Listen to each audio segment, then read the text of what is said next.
members of the media here. At one point, it was estimated that about 1,500 members of the media would be here covering this trial, and they're from all over South Carolina, as well as all over the country, CNN being one of them. Earlier today, we saw the members of the jury assemble on the lawn of the Collin County Courthouse, waiting to be called in.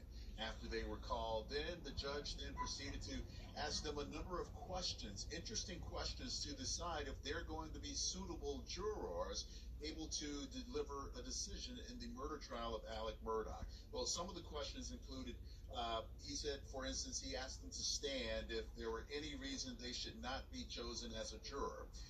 Another question, had they heard of this case or know anything about it? He asked them to stand.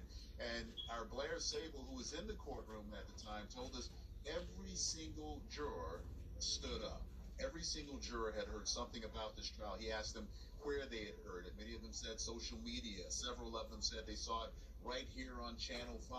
The next question from the judge is, will this deter or hinder you from giving an unbiased opinion, from listening to the evidence that's presented at trial and forming an opinion based on that as to his innocence or guilt?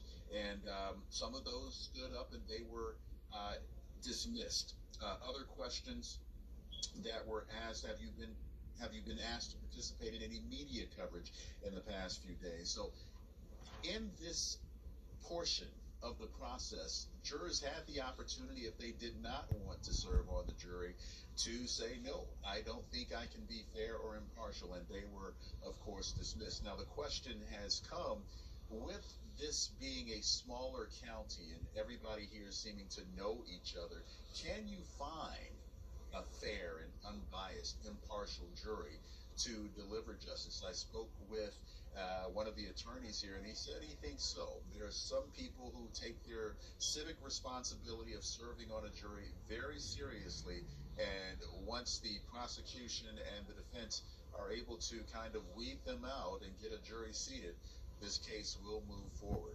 We're expecting it to last maybe a couple of days, but it could last longer than that. In Collin County, I'm Raphael James. Back to you.